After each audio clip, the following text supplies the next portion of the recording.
En nombre de Dios y la patria, se abre la sesión. ¿Hay cuenta, secretaria? Sí, presidente. Han ingresado a la comisión 2 proyectos de ley. El primero, el proyecto de ley en segundo trámite constitucional que modifica la ley 19.993 con el objeto de permitir que el tratamiento de los productos de la pequeña y mediana minería de ENAMI pueda realizarse por Codelco en instalaciones distintas de la Fundación Ventanas. Y el proyecto de ley en segundo trámite constitucional que establece en favor del Estado una compensación denominada royalty minero por la explotación de la minería del cobre y del litio. Ambos proyectos vienen de la Comisión de Minería y Energía para ser conocidos por la Comisión de Hacienda respecto de las normas de su competencia y tienen urgencia calificada de suma. Ok, dos proyectos que estaban siendo esperados efectivamente en distintas instancias. Senador Lago. Sí, dos cosas. Primero, señor secretario, ¿tiene urgencia el proyecto que modifica la ley 19.193, la de la Fundación Urgencia Ventanas? suma. Ya. Yo voy a pedir al Ejecutivo que le ponga inmediata, si es posible. No, yo creo que es importante en este proyecto, presidente. Yo sé que estamos, ojalá fuera el lunes como se había hablado informalmente. Yo sé que tenemos una agenda bien recargada esta semana, pero me parece que hay un proyecto que lo íbamos a ver el lunes que se va a pasar a la Comisión de Trabajo, creo que el proyecto que se llama el bolsillo electrónico. Entonces ahí te nos genera un espacio. Este es un proyecto que viene bien consensuado, que entiendo yo, le pediría que lo pudiéramos escuchar, porque acá hay un tema bien práctico, no solamente están los temas propiamente tal de Codelco, sino que acá hay decisiones personales de las familias, de los trabajadores, de los funcionarios que tienen que tomar decisiones, porque acá hay un desplazamiento de lugares de vida. Entonces, hay gente que tiene que tomar decisiones prácticas de esto. No, me parece muy importante, senador Lago. Mira, ocurre lo siguiente, para que hagamos juntos la tabla, porque la próxima semana es una tabla, como dice usted, tal como esta, intensa, digamos. Respecto al día de hoy, vamos a ver el tema del leasing habitacional. Yo quiero también dejar claro que habíamos puesto en segundo lugar una norma de recursos hídricos que me había solicitado la senadora Allende, pero ayer me llamó el Ministerio de Obras Públicas para pedirme que el experto que iba a exponer no iba a estar, ese que nos pedía que nos cambiáramos para el día martes, para que lo anotemos, digamos. Carlos Esteves. Eso es lo que me dijo, yo tengo que tratar de ayudar a... Entonces hoy día veríamos lo del leasing habitacional. Sé que podemos, no sé. El lunes tendríamos, perdón, hoy día veríamos el leasing en general. La verdad es que estoy pegado por el Fogaes, entonces veríamos el leasing. Senador, el lunes partiríamos la sesión con la citación al director de Impuestos Internos respecto del tema de la macrozona sur, respecto del tema de las contribuciones. Después,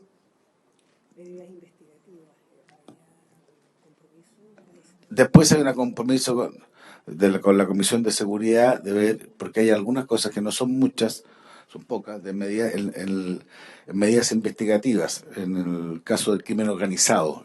Entonces, eso también la vería. Eso con el compromiso que llegue, y ese fue el compromiso formal que adquirió el senador Insulza, que no llegue de aquí a mañana, porque si no, no tenemos una posibilidad de tener el informe. Digamos. Ya, ojalá que no llegue. Y tercero, era el bolsillo, era el director del bolsillo electrónico, la verdad que son medidas económicas, que una de las cuales es el bolsillo electrónico, pero como tiene un nombre llamativo, se ha llevado toda la gente le llama así, pero son 15 artículos que son... Eso lo íbamos a ver el lunes, pero ayer, como tiene que haberlo trabajo también, pedimos un cambio en la secuencia y parte trabajo con esa comisión. Por lo tanto, el lunes nos queda la opción de ver ventanas. Eso lo quiere, y ahí lo hago intensamente feliz, senador. Sí, en la medida de que la sesión del lunes tenga una duración tal que nos permita abordar los tres proyectos, porque hay uno, el segundo que usted menciona, que es tremendamente importante, que es el de la macrozona sur, el tema de las El contribuciones. primero, no es un proyecto, es escuchar al director de impuestos internos. No, si eso no requiere un acuerdo, es una preocupación. Sí. Y la sesión sería el lunes acá en Santiago. El lunes acá en Santiago, y sería de 10 a 12 y media. Ya. Con extensión a 13 en caso de necesidad. Muy bien. Eso vamos a verlo. El orden sería ese. No, sí. Primero, director de impuestos internos, después medidas investigativas y después ventana. El ánimo, usted sabe que aquí hemos cumplido estrictamente el ánimo, es despacharlo porque yo Somos uno de los pocos entiendo chilenos que logra coincidir el ánimo con coincidir los el ánimo efectos. con los objetivos. Exacta, porque, y tiene razón el senador, la idea es que esto se pueda ver el día martes en la sala, así que eso lo tendríamos acordado. Y el martes eventualmente tendríamos, depende de lo que haga la Comisión del Trabajo, tendríamos que tratar de ver el bolsillo electrónico, pero ahí tenemos que ver un poco cómo evoluciona el día lunes lo de trabajo. Hay varios proyectos en todo caso que están el lunes, entiendo que se van a juntar. Lo están viendo ahí como ellos tienen 2 artículos nomás. Lo que pasa es que se planteó la posibilidad de unas unidas, pero era bien raro porque nosotros teníamos 15 artículos y trabajo 2, entonces era muy raro. Entonces al final lo hicimos de buena manera y lo distribuimos el esfuerzo. Entonces, queda, primero, a usted le interesa, subsecretaria, este tema, digamos. Quedó trabajo, debería haberlo, son 2, solamente 2 artículos, son relevantes, pero son 2, debería verlos el lunes y nosotros, por tanto, deberíamos verlo el otro, el martes. La idea también, quiero ser bien franco, es que el martes o a más tardar el miércoles se pueda ver en la sala, porque lo que me dijo la coordinadora legislativa, que en esto es muy exigente, es que ojalá esté la idea de legislar, por lo menos, aprobada durante este periodo. Ese es el objetivo que estamos tratando de cumplir. Senador García. Yo entiendo que la sala del día miércoles está reservada solo para las definiciones en materia del proceso constituyente. Pero ¿Tendrá que haber más sesiones? ¿No? eso le gustó a usted. Eso es lo que yo tengo entendido, pero en realidad como que se sabe poco al final. Pero ayer el presidente Elizalde también voy a ver. ¿Ah? Sí, vamos a verlo el lunes. Es que va a depender, miren, en este caso particular, respecto a este proyecto, va a depender de lo que haga trabajo y respecto a lo que nosotros alcancemos a hacer en respecto del bolsillo electrónico. ¿Ah? Vamos a hacer el esfuerzo, vamos a ver mañana o sea, vamos a ver y voy a hablar con los comités para ver cómo tienen pensado la tabla, pero no sé si efectivamente puede que tengan solo esto y no tengan nada más, no sé, no. Ya, pero vamos a intentar cumplir con lo que nos está planteando la coordinadora y la subsecretaria. De la tabla quedaron 2, sí, pero eso hay martes también, tenemos el martes. Sí. Ya, vamos a este tema porque si no, capaz que nos atrasemos y sobre que él me se enoje. Subsecretaria, le fue con la palabra. Ya. Ya, este proyecto lo que propone es eliminar un cambio que se hizo en conjunto con los cambios que se hicieron para el financiamiento de la PGU por varios motivos, ¿sí? Y es lo que se conoce como leasing. Lo que hizo esta modificación el año pasado, en enero, es cambiar el tratamiento de los leasing y adecuarlos, asimilarlos a la adquisición de un activo fijo. Ya hoy día los leasing son contratos de arrendamiento, en realidad. Y por lo tanto las personas lo descuentan de su base imponible como gasto. ¿Ok? Y en cambio, si se consideran un activo fijo, adquisición de activo fijo, ya no se descuentan como gastos, sino que se van descontando la depreciación del activo. Y por lo tanto, el periodo por el cual tú descuentas esa depreciación es mayor. Y como el descuento es sobre la base imponible, eso permitiría recaudar más porque al ser mayor el descuento, como que se aplana la reducción de la base imponible. ¿Sí? ¿Se entiende? Más o menos. Más o menos. Ya, de nuevo. Hoy día hoy día ese gasto en arriendo, esas cuotas del contrato, se descuentan como gasto de la base imponible. ¿Ya? Y esas reducciones son por el periodo del contrato de arrendamiento. Entonces, si el contrato dura 10 años, por 10 años se descuentan las cuotas. ¿Ok? El cambio que se hizo en enero fue cambiar el tratamiento de el entendimiento de ese contrato de leasing más como una adquisición de activo fijo, ¿ya? Entonces ahora esas cuotas ya no se descuentan como gasto, sino que se descuenta la depreciación del activo, ¿ya? Pero la depreciación del activo no se descuenta por el mismo número de cuotas del arrendamiento, sino que la depreciación del activo se descuenta como depreciación de un activo, lo que extiende el periodo de descuento. Ya en vez de ser 10 años, pueden ser 20 años o más años. Y se va descontando, pero por un monto menor que la cuota. Entonces, si baja el descuento, la base imponible aumenta y aumenta la recaudación. ¿Sí?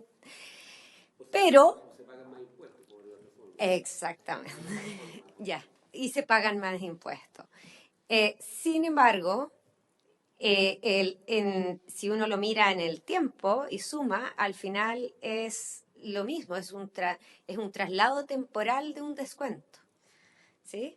Y por lo tanto, en términos de ingreso permanente, en realidad no es que esté aumentando la recaudación tributaria, ¿ya? Y eso por una parte. Y por otra parte, nosotros durante este año hemos estado revisando todos los cambios tributarios que hay y esto, la verdad es que produciría un desincentivo del uso del leasing, porque si lo estáis depreciando como activo, ¿no? Mejor entonces directamente uno adquiere el activo, digamos, ¿sí? Porque no hay mayor conveniencia, básicamente. Y eso es más caro. Entonces encarece básicamente los costos que enfrentarían las empresas en términos de gasto en infraestructura, ¿sí? Arriendo, etcétera, de oficinas, gasto de infraestructura en oficinas. Entonces encarecería eso. Y eso obviamente produce un problema, ¿sí? En el mismo mercado y varios actores nos han hecho ver eso. Y de hecho el presidente de la Asociación de Empresas de Leasing también nos hizo ver ese tema y hoy día aparece con un comunicado. Entonces, sumando las dos cosas, básicamente no aumenta el ingreso permanente, por lo tanto la recaudación tributaria que sí necesitamos para la PGU, sumado a que desincentivaría el uso del leasing, encareciendo los costos de gasto en arriendos de oficinas, ¿cierto? Para muchas empresas y los problemas que eso produciría, nosotros hemos pensado en eliminar realmente ese cambio y dejarlo como funciona hoy día, que es con esta disminución en la base imponible por gasto en arriendo. Eso. Ujú. A ver, En la cuota no sé retentiva. si subsecretario, ¿cuál es un poco la historia? ¿Por qué se genera esto? Porque esto tiene que haber, esto supongo nace, porque esto fue por el año pasado, usted algo explicó, digamos, que las empresas de leasing, pero ¿cuáles son por qué se origina, por qué se vuelve atrás en esto, digamos? ¿Hubo problemas de aplicación? ¿Hubo reclamo? Porque sé que es neutro fiscalmente, según usted explica, digamos, eso es lo que entiendo que es, digamos, puede que acelere, pero es neutro, eso. Pero me cuesta entender un poco el habiendo abordado este año pasado, justo, digamos, por qué qué ocurrió como para tener que volver al criterio anterior, digamos. Hasta donde nosotros sabemos, y aquí... Senador García me para la palabra, sí. perdón. Pero, bueno, quizás acumula las preguntas o le contesta como usted estime, subsecretaria. Yo quería pedirle a la Secretaría si nos pudiera tener, yo lo que quería pedir, presidente, es que esto lo votáramos el lunes. Hagamos la discusión ahora, pero votémoslo el lunes en los primeros minutos, porque a mí también me gustaría revisarlo. Y yo lo que quería pedir era el informe financiero de ese proyecto, claro, del otro, para saber qué fue lo que se dijo, cómo se justificó eh, creo que es bueno tener bien claro por qué se hizo en su minuto y por qué ahora lo estaríamos revirtiendo. Pero técnicamente le quería preguntar, porque nosotros tenemos normas de depreciación acelerada y normas de depreciación instantánea que han cambiado mucho también la modalidad, porque en general a las empresas les es muy útil, por ejemplo, la depreciación instantánea, o sea, eso de que yo el primer año eh, llevo a gasto, digamos, todo todo el valor del inmueble, pero del inmueble o de la maquinaria, en fin, pero no sé si eso se hace lo mismo con el leasing. No sé si yo puedo llevar a gasto el contrato completo el primer año o el monto del bien del bien de capital que estoy adquiriendo. Eh, yo tengo además entendido que la depreciación instantánea tiene tiempo, no es algo permanente, entonces, pero sí una norma permanente es la depreciación acelerada, como una medida más continua. Entonces, también lo mismo, porque quizás todo esto está un poco, y me imagino yo que está como mezclado, porque en su tiempo, cuando partió el leasing, efectivamente una de las grandes ventajas era de que primero yo no necesitaba tener los recursos para comprarlo, sino que lo podía ir pagando en cuota, y esa cuota nos permitía llevarla a gasto, que también era un incentivo desde el punto de vista de la renta. Pero después con estas normas que se han hecho más populares o se han hecho de mayor uso, digamos, depreciación instantánea, depreciación acelerada, no sé cómo estas normas han afectado finalmente y afectan al leasing. Esa es mi consulta. Gracias, presidente. Senador Núñez. Sí, gracias, presidente. Saludar a la subsecretaria, al equipo de Hacienda. Bueno, yo creo que sería interesante que nos recuerden un poco la historia de esto. Si yo no me equivoco, presidente, estas son parte de las normas, al igual que las patentes mineras, que estaban en el financiamiento de la PGU. Y que claro, de alguna manera fue un poquito acelerado cuando a mí por lo menos me tocó discutirlo en la Cámara. Yo creo que no, tal vez nos faltó detalle.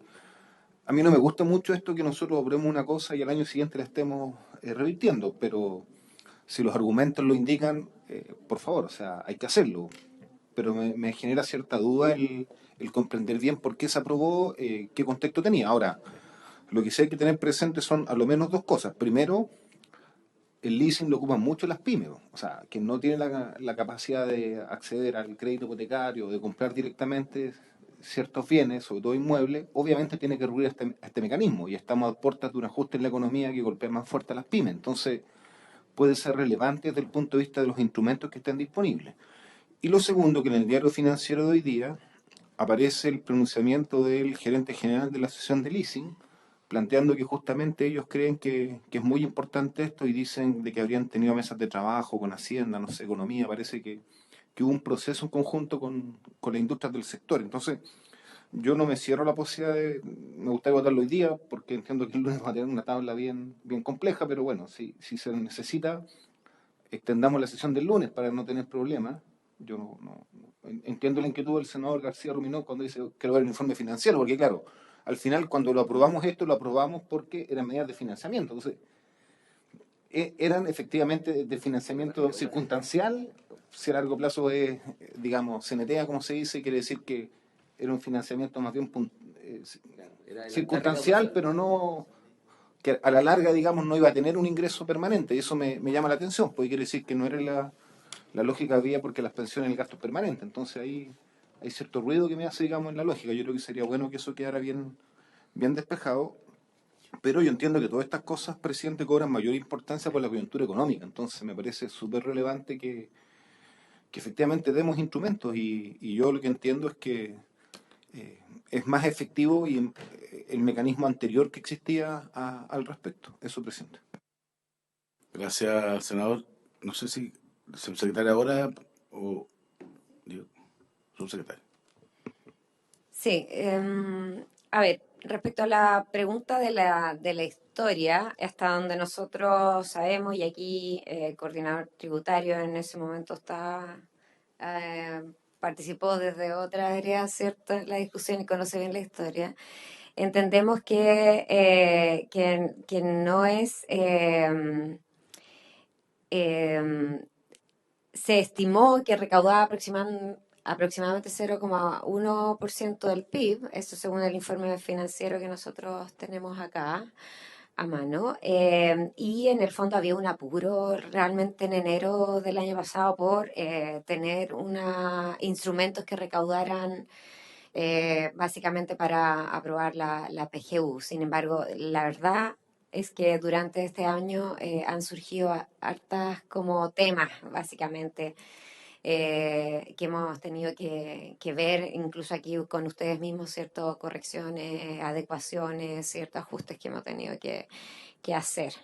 Eh, Entre ellos esto, bueno, de hecho lo mismo iba de servicio, ¿cierto? Han saltado varios temas acá. Y esto lo trabajamos, bueno, por eso mismo lo fuimos trabajando con los sectores durante el año para ver cómo aplicarlo y bueno, aparecieron estos problemas y lo analizamos y esta es la reacción, digamos, ¿sí? Em, Básicamente lo que necesitamos es un ingreso permanente para financiar la PGU. Esto no lo hace y además realmente va a causar problemas en el mercado. Después, Es que me preocupa esa un es la poco, un historia. segundo, porque Mm, usted me dice, necesitamos que eso permanente, esto no lo hace. no, Entonces, es neutro fiscalmente como usted. pues claro, que como es neutro fiscalmente, no veo por qué el cambio lo va a hacer, si es neutro fiscalmente. Ah, no, ¿de dónde Hay una más? temporalidad, yo Claro. entiendo. Como la pregunta es, bueno, ¿y de dónde más sacamos los recursos? O sobre Básicamente. todo la neutralidad, porque si es neutro, es neutro. O sea, lo permanente, Sí, Yo entiendo que se privilegió, por decirlo de la forma, la temporalidad al corto plazo, claro. recaudar al corto plazo, lo que yo quiero creer. Estoy tratando de Sí, interpretar al presidente, exacto. porque estamos todos medio enredados. Por lo menos de este lado de la mesa estamos enredados. en toda la mesa. Senador García. Sí, muy breve.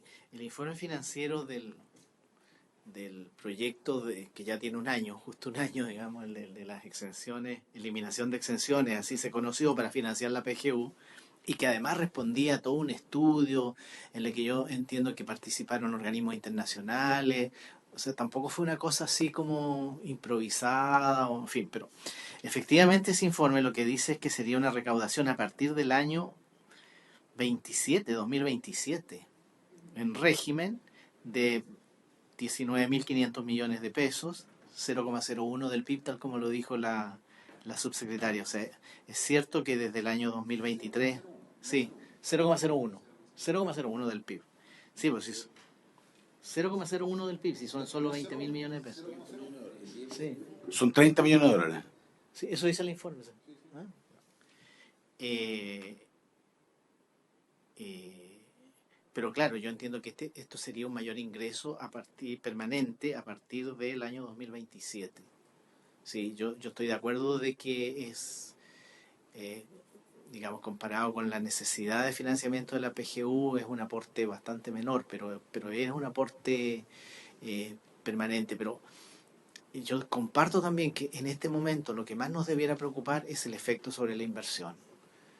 Sobre todo en estos montos, porque si estuviéramos hablando de que era esencial para el financiamiento de la PGU, yo igual quiero revisarlo, pero sí, yo estoy muy de acuerdo en que nos revisemos el efecto que esto tiene sobre la inversión, en el momento en que, además, yo tengo entendido que la importación de bienes de capital, como que de repente uno recibe noticias así contrapuestas, que parece que no han caído, parece que están aumentando, pero en otros momentos, en otros trimestres ha mostrado caída, entonces...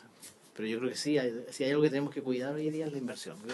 Yo creo la Quería, misma línea, subsecretario, para entenderlo, porque estoy tratando de entender, porque ustedes nos dicen, mire, este primero es neutral, o sea, no es que esto vaya a generar una menor recaudación final, es recaudar lo mismo que se contempló en su momento. Eso es lo que primero nos dice. Pero segundo, que esto, tengo la impresión que usted dice como que no ha resultado, porque por algo se está cambiando. Pero no sé si ese no resultado, hay esos datos, me gustaría ver cuánto es lo que se ha recaudado. Y tema dos, lo que dice el senador García, creo que es bien importante, porque al final, si el tema consiste en adelantar, entre comillas, yo también puedo inferir de eso, es que, por tanto, hay que recaudar más al inicio. Y no sé si esa recaudación inicial, cómo le pega a la inversión. Puede ser inhibidor de la inversión, o al revés, puede haber alguna explicación que digan eso va a generar una mayor inversión porque es más fácil el sistema. Entonces, eso es lo que yo creo que es súper importante que tengamos claro para poder resolver una materia de esta naturaleza. Sí, no sé si quería, disculpa, Sí, ¿sí? subsecretaria. Quería, no sé si me he explicado también respecto a la neutralidad. En el fondo, lo que nosotros vemos es que esta modificación en el largo plazo no aumenta los ingresos tributarios y por lo tanto en realidad no serviría para financiar la PGU. Eso es lo que nosotros vemos. No es que no serviría, o sea, serviría igual que antes nomás. No serviría en el sentido de que la PGU es un gasto adicional. Ay, porque ahí me Y enredé si más no hay porque ingreso adicional, entonces no. Sí. es que ahí me enredé más porque sí, por eso es importante ver el informe financiero original, porque El original yo lo tengo acá y quería aclarar igual eso, la eliminación de esa exención a los contratos de leasing, se esperaba que recaudara 0,1% del PIB, ¿ya? Eso, del 0,7, perdón, que recauda el total de las ya a modificaciones. esta altura tienen claro cuánto recaudó, tampoco saben, pues todavía no se ha No, cerrado. O sí. sea, ustedes intuyen, voy a usar una palabra mía, puedo estar equivocado. Es lo que se estimó. Ustedes intuyen que, que la recaudación no está haciendo lo que se había pensado, eso es. Eso. Entonces, ya. Eso, es un efecto simplemente temporal por lo que hace realmente la modificación. Y quería responder a igual la otra pregunta que me habían hecho el senador García respecto a esto de la depreciación y quizás ahí es una respuesta también más técnica, pero hasta ahora, hoy día solo las pymes pueden depreciar instantáneamente, ¿sí? En todo caso, no, tampoco es que, en términos de recaudación, tampoco es que la forma de depreciación altere mucho, porque esto es, de nuevo, es largo plazo en el fondo. Pero, perdona, pero esto al final lo quiere el Ministerio de Hacienda, alternativa 1, lo quiere las compañías de leasing, alternativa 2, no lo quiere alguien, lo quiere el usuario, alternativa 3.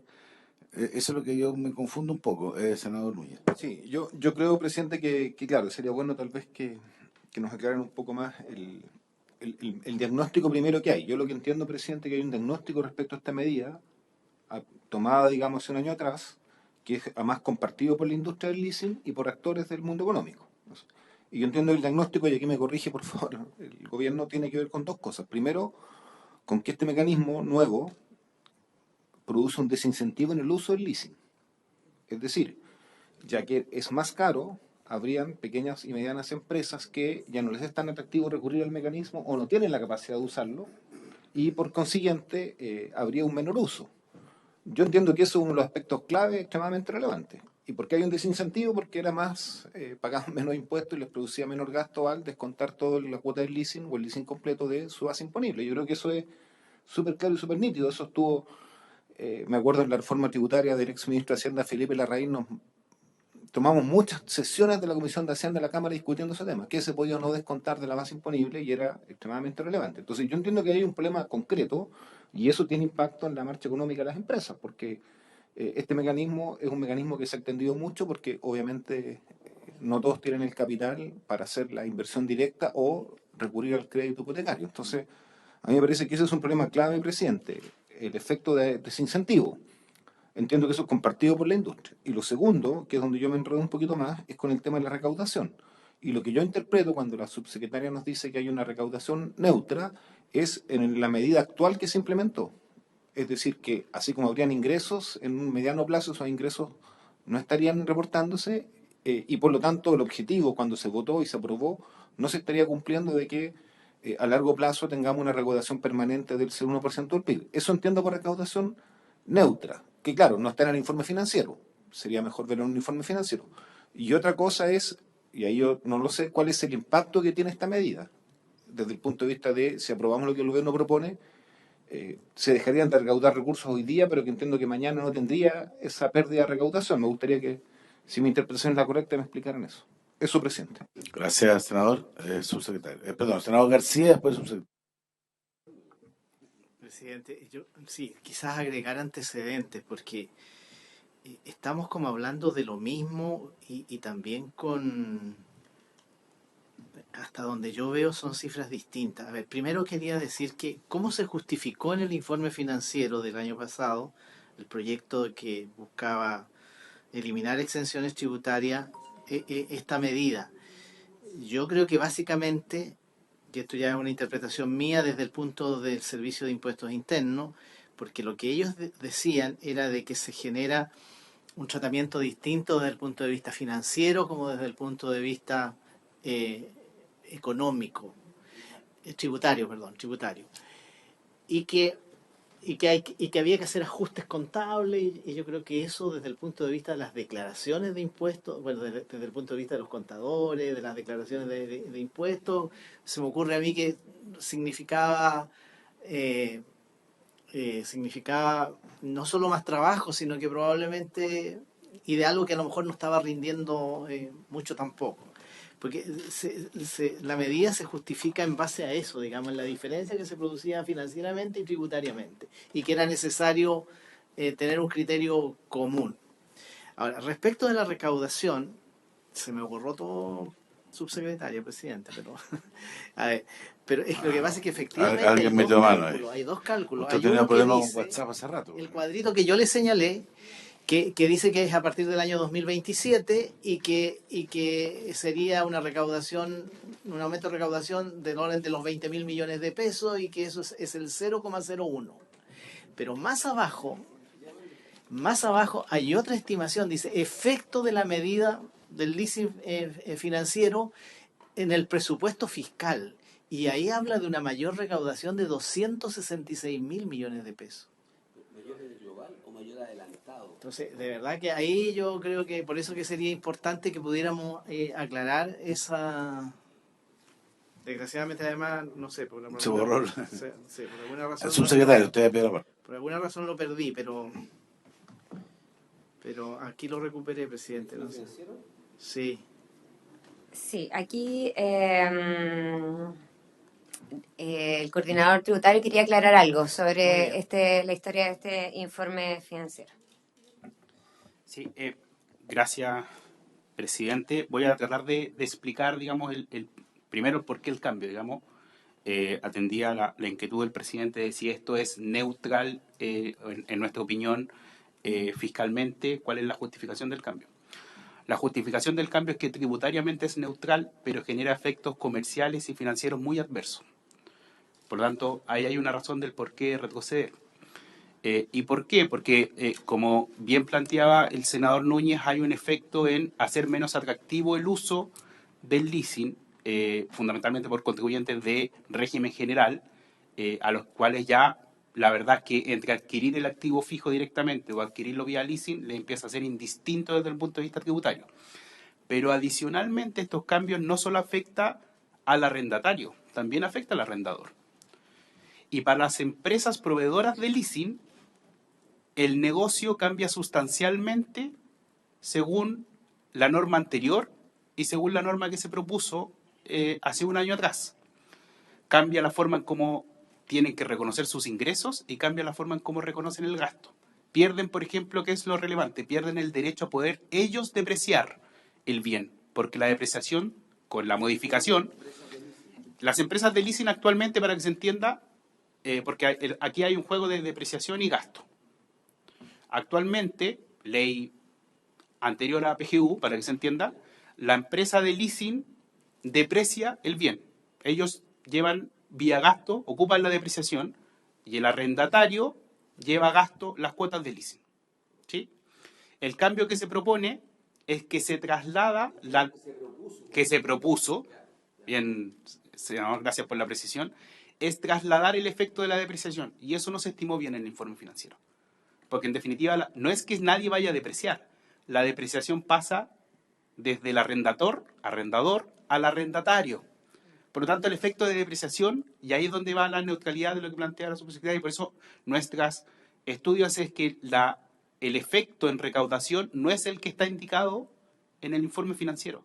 porque el informe financiero no reconoce una situación esencial, que es que la depreciación en verdad no es que no vaya a ocurrir, sino que se traslada de un contribuyente a otro. Por lo tanto, el efecto en gasto tributario es el mismo. Claro, pero el adquirente va a poder depreciar, en definitiva, aceleradamente, como bien señala el diputado, o sea, el senador García, perdón, y por tanto, en verdad no hay un efecto real. El único efecto es temporal, donde el arrendatario hoy se va a demorar más en lograr depreciar el bien, en llevar a gasto toda su inversión en activo fijo. Pero eso es un efecto meramente temporal, que no implica mayor recaudación. Y eso no estuvo bien estimado en ese informe financiero. No consideró el efecto esencial, que es trasladar, que se trasladaba la depreciación desde un contribuyente hacia otro.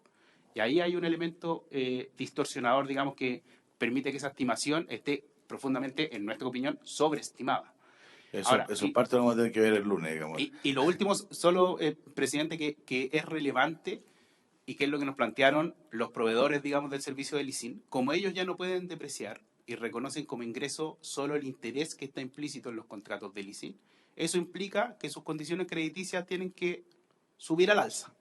Entonces, no solo va a haber menor demanda de los contratos de leasing, sino además se restringe el acceso, porque las condiciones crediticias cambian y los proveedores de leasing van a hacer que sus contratos sean más onerosos para el arrendatario. Entonces se produce un efecto completo en que se desnaturaliza la operación de leasing, se pierde el incentivo a utilizar el instrumento para el arrendatario, el arrendador lo va a hacer más caro también para que el negocio siga siendo realizable y la recaudación no va a variar.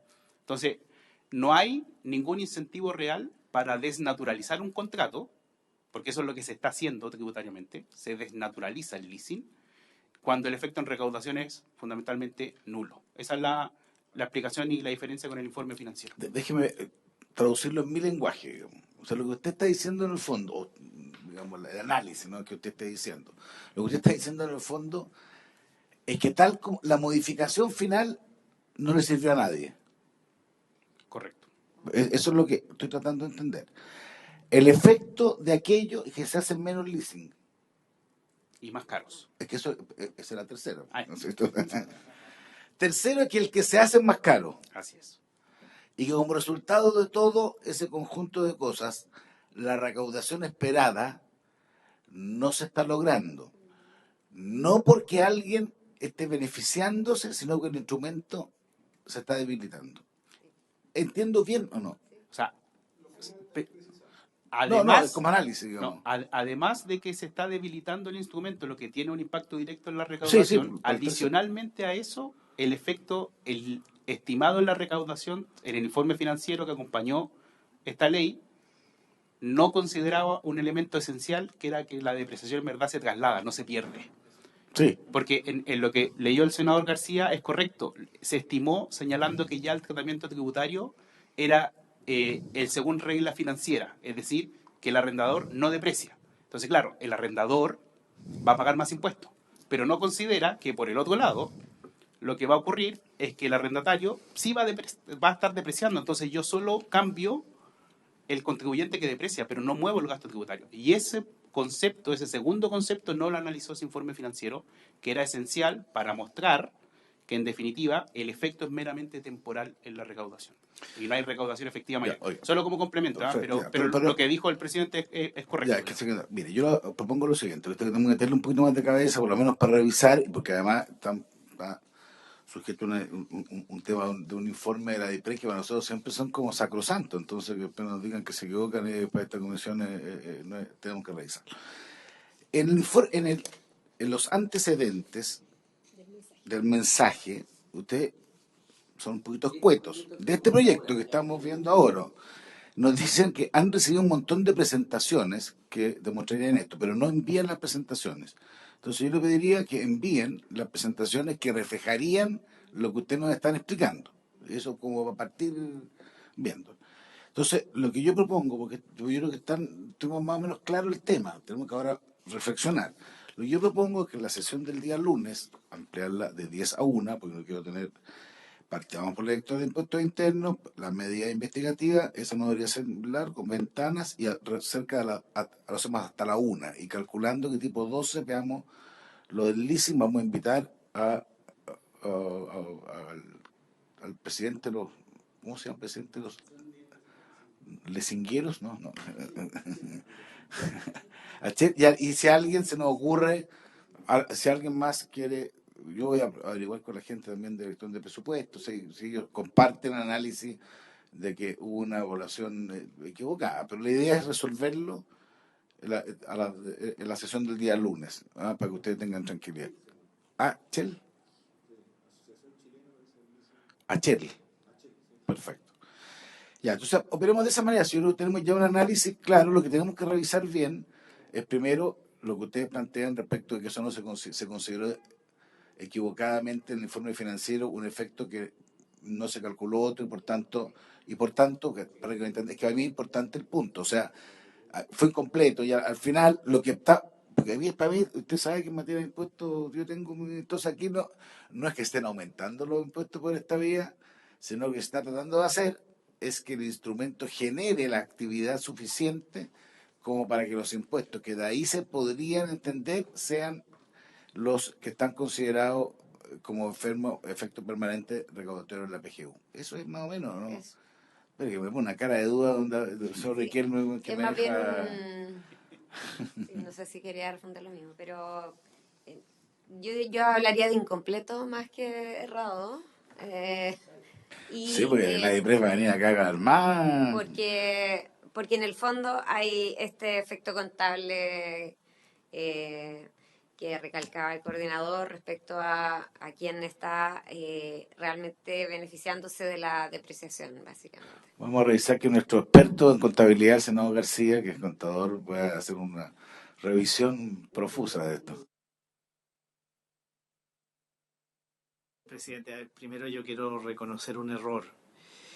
A ver, leí la línea equivocada en el que estas cosas así, pero efectivamente la subsecretaria tiene razón en la información que nos entregó. A partir del informe financiero del año pasado, del proyecto que eliminaba exenciones tributarias, efectivamente contempla a partir del año 2024 un mayor ingreso de 266.000 millones de dólares, no de pesos, de pesos, ya. O sea, es un financiamiento importante. Ahora, no sé si tenemos tiempo para hacerle una pregunta al asesor tributario, naturalmente a la subsecretaria, ella resolverá. Pero yo entiendo de que mientras yo mantengo el contrato de leasing, lo que yo llevo a gasto es el monto de la cuota, mensual o anual, no de precio. Entonces, cuando ustedes me dicen que se traslada la despreciación de una empresa para la otra, no, pues si yo lo que llevo a gasto es... Ya. Ahora, sí yo entiendo, y qué bueno que el asesor lo haya recordado, porque eso fue lo que a nosotros nos hizo sentido. Porque en el fondo las empresas de leasing lo que estaban haciendo era depreciar un bien que a su vez se estaba llevando a gasto por las empresas que estaban haciendo uso del leasing. Y de alguna manera era como un doble, por así decirlo, una doble depreciación, aunque en un caso era depreciación. Doble descuento. Un doble descuento, esa es la fórmula. Y eso es lo que nos hizo sentido, y se me ocurre, ahí ya estoy inventando, se me ocurre que fue lo que hizo sentido al estudio del Banco Mundial y de la OECD, que fue la que proporcionó, porque se habla de la eliminación de una exención, entonces yo decía, pero ¿qué exención? Si el régimen de leasing es un régimen, es llevar a gasto un contrato de arrendamiento, no tiene nada de exención. Lo que pasa es que seguramente lo que la ley de la renta contemplaba en ese minuto era de que las empresas de leasing podían depreciar un bien que estrictamente se estaba llevando a gasto por parte de las empresas usuarias. Perdón, señor García, es muy importante porque esto efectivamente viene de la propuesta de eliminación de exenciones y que ahí quizás se produce ya el error exacto. Entonces nosotros y esto fue, y claro, en el fondo puede ser que no era una exención, era una forma de tributación, que es una cosa distinta. Entonces cuando uno lo elimina, al final el efecto produce es al revés, y eso es lo que, según entiendo, se estaría produciendo, digamos. O sea, en el fondo no, al hacerlo, porque es que es importante, subsecretaria y el asesor, porque efectivamente, respecto al financiamiento de la PGU, se tomó este informe de ver qué exención, y por eso se terminaron algunas exenciones, digamos, relevantes. Una de las cuales fue esta, y probablemente ahí fue el diseño equivocado en el sentido de tomarlo como exención. Esa es la impresión que existe. Si quiere- para tratar de responder las dos intervenciones, en mi opinión, son las dos correctas. Efectivamente, los contratos de leasing están en el informe de exenciones de la comisión convocada por el exministro Ignacio Briones. En mi opinión personal, y al menos la que revisamos desde el Ministerio, efectivamente los contratos de leasing no son una exención tributaria, sino que es un contrato jurídico. Entonces, consideran como exención algo que no es una exención, porque la exención es cuando hay un hecho grabado que por una norma tiene un tratamiento tributario más favorable. Pero los contratos de leasing eso no ocurre, porque no hay ningún hecho grabado que se esté exceptuando de aplicación. Entonces, no es propiamente una exención tributaria. Y efectivamente la comisión ahí decía, quizás sería bueno igual en el tratamiento tributario al financiero. Entonces, contestando al senador García, efectivamente hoy el arrendatario solo deduce como gasto las cuotas que paga en el ejercicio. Pero con el cambio que sugería la ley de financiamiento de la PGU, el arrendatario ahora lo que podría hacer es depreciar. Lo que es un poco... Perdón, una precisión. ¿Depreciar lo que se va capitalizando? Sí, ¿Depreciar la parte que se va no, activando? esto es lo que ya que, en definitiva, cómo se complejiza el sistema. Hubo que hacer un ejercicio donde lo que yo puedo depreciar es el contrato excluido los intereses. Entonces, si mi contrato de leasing era de 20 millones de pesos, donde voy a hacer un ejercicio simple, 15 millones de pesos era capital y los otros 5 eran intereses, yo voy a poder depreciar esos 15 millones. Voy a suponer que estoy adquiriendo un bien por 15 millones de pesos, aunque en verdad no lo estoy haciendo porque estoy pagando cuotas. Y esos 15 los puedo depreciar. ¿Cómo? Aceleradamente, eventualmente. Instantáneo si soy pyme, también. Otro elemento que tampoco evaluó el informe financiero, que los grandes usuarios de leasing son pymes que ya deprecian, que van a pasar a depreciar instantáneamente. Entonces, todo este efecto temporal en verdad no va a ocurrir. ¿Sabes qué porcentaje del leasing lo usan? Es un tema también importante. Las pymes, digamos, ¿qué porcentaje del leasing serán las pymes? Prefiero no arriesgarme en el número exacto, No, pero jueguesela, lo podemos señor confirmar porque cuando nos juntamos con la Asociación de Empresas de Leasing, ellos sí señalaron que sustancialmente ellos son proveedores de pymes. En el caso, por ejemplo, del sur, hay una situación bien como dramática que plantean ellos, que la única forma de adquirir camiones en el sur es vía leasing. Porque en definitiva, o si no le aseguran, nadie les contrata un seguro a quien adquiere un camión en la macrozona sur. Entonces, como los contratos de leasing son empresas mucho más grandes que sí logran asegurar, la única vía de adquisición para ellos es el leasing. ¿Cómo les va a afectar a ellos? Que es lo que pueden, digamos, refrendar el día lunes, porque las compañías de leasing a nosotros nos transmitieron, mira, este cambio implica que yo tengo que hacer más caro mi contrato. Y por tanto, porque voy a tener que empezar a cobrar un poco más en la tasa de interés porque ya no voy a depreciar el activo. Lo natural es que el arrendatario pueda depreciar el activo. Eso es lo natural, de nuevo, por la figura jurídica del leasing. Porque el arrendador es el dueño, mientras que no se gatilla la opción de compra. Entonces, lo natural es que él pueda depreciar. Ahora estamos diciendo, mire, no, usted aunque en verdad puede jurídicamente depreciar, tributariamente no puede. Y solo reconoce como ingreso los intereses, además. Entonces se les produce a ellos también un efecto financiero que quizás, para no estar nosotros, digamos, exponiendo la situación de la industria, lo podrán exponer mucho mejor ellos, de cuál es el efecto, pero ellos comparten que esto es un efecto temporal, que daña profundamente a la industria y que ellos, con esta situación, se ven obligados a encarecer en definitiva el subcontrato y por tanto afectar directamente a los pymes. Sería importante de que el lunes nos pueda tener el dato más o menos porque, respecto al porcentaje del leasing que usan de efectivamente las pymes.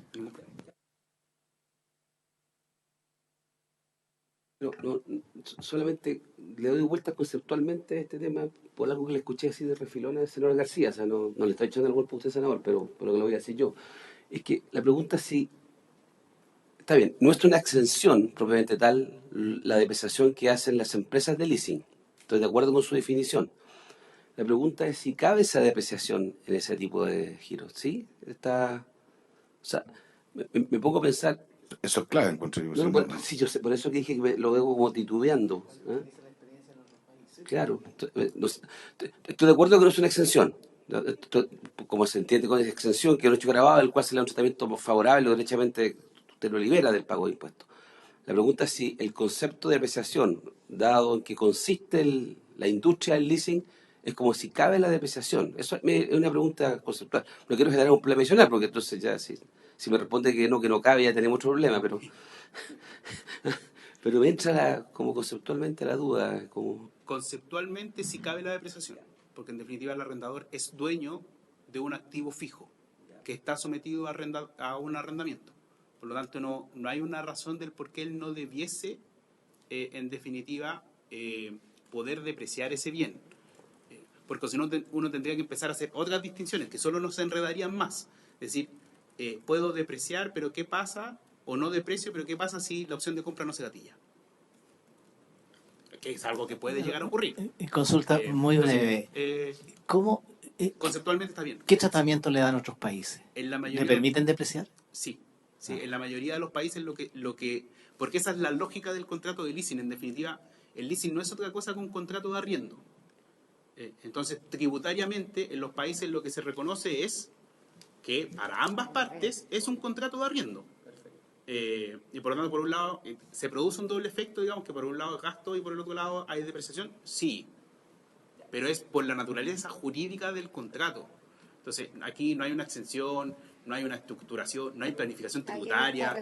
Esto es una operación netamente comercial. Entonces, no vemos, en definitiva, al final del día, no vemos cuál es la razón de alterar un contrato comercial que cumple con todos los requisitos, no hay ninguna cuestionamiento al funcionamiento de los leasing, cambiar el efecto tributario que no va a tener una incidencia real en la recaudación y sí pueden desincentivar la utilización. Eso es como yo creo el mensaje de por qué creemos que es necesario retroceder.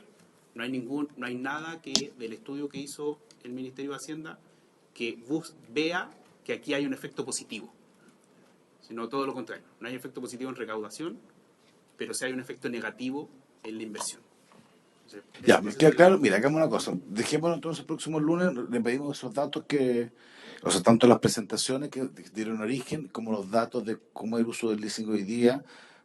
Ojalá uno pueda percibir lo que ustedes han planteado respecto del impacto negativo para meritar un cambio de esta naturaleza. Por otro lado, yo voy a ver si puedo invitar a alguien respecto de ver, digamos, dónde pudo haber estado el error. No fue error, ¿cómo fue la palabra que usamos? La falta, o sea, los equívocos que pueden haber generado el fondo, el informe financiero, porque eso también es muy relevante para nosotros. Por eso estaba tratando de acordarme. Incompleto, claro, estaba tratando de acordarme la palabra, por eso que.